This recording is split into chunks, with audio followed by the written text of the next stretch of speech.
অনেক বিধায়ক যে 58 জন সই করেছিল তার বাইরেও অনেক বিধায়ক যোগাযোগে আছে এবং তারাও আমাদের সাথে সহমত পোষণ করছে।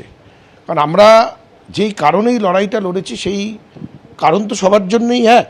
আমরা হয়তো সেটাকে তুলে ধরেছি, আমরা হয়তো ট্রিগার, কিন্তু সেই কারণগুলি সবার জন্যই এক, সবাই সেইভাবেই ভুক্তভোগী, সবারই মনে সেই জ্বালা রয়েছে। এখন সেই জ্বালাগুলো ধীরে ধীরে বেরিয়ে আসছে। না, আপনি বলছেন 58 জন অফিসিয়াল যারা সাইন করেছে, তাহলে যোগাযোগ করছে এই সংখ্যাটা কত? সেটা একাধিক এবং আমরা কি সেটা 7, 8 বা 10 ধরতে পারি? সেটা আপনি অনায়াসে সেটা বলতে পারেন যে যারা যোগাযোগ করছে তারা যখন এখানে চলে আসবে সেটা 60-এর অনেক বেশি হয়ে যাবে। যারা আপনাদের সঙ্গে আসছে তারা তো নিশ্চিতভাবে দলের যারা নেতৃত্ব এতদিন দিচ্ছিলেন মমতা বন্দ্যোপাধ্যায় বা অভিষেক বন্দ্যোপাধ্যায়, মূলত অভিষেক বন্দ্যোপাধ্যায়, মানে দলের নেতৃত্ব দেওয়ার যে পদ্ধতি, কোথাও সেটাতেই নারাজ হয়ে কি আপনাদের সঙ্গে আসা? নিশ্চিতভাবে অভিষেক বন্দ্যোপাধ্যায় যেই হাই হ্যান্ডেডনেস নিয়ে চলেছে, যেইভাবে দলটাকে পরিচালনা করার চেষ্টা করেছে, তাতে আমাদের গ্রাসরুটের সংগঠন ছত্রাখার হয়ে গেছে।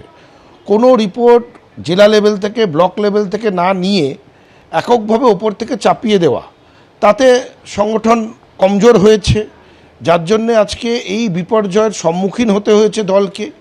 এগুলো তো অনেক বিধায়ক যারা দীর্ঘদিনের বিধায়ক, মন্ত্রী দীর্ঘদিনের, তারা বহুবার এই বার্তাগুলো পাঠাবার চেষ্টা করেও তারা বিফল হয়েছে, তাদেরকে সেই সুযোগ দেওয়া হয়নি।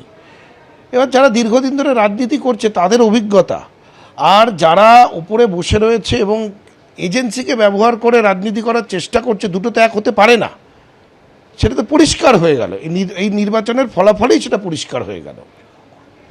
একটা জিনিস বলুন, বিরোধী দলনেতার পদ আপনাদের সঙ্গে, মুখ্য সচেতকের পদ আপনাদের সাথে, ডেপুটি লিডার হিসেবে আপনি রয়েছেন, সব পদ আপনাদের সঙ্গে। তাহলে অভিষেক বন্দ্যোপাধ্যায়ের নেতৃত্বাধীন যে তৃণমূল কংগ্রেস এখনও পর্যন্ত অবশিষ্ট, সেই তৃণমূল কংগ্রেসের ভবিষ্যৎ কী হবে বলে মনে করছেন?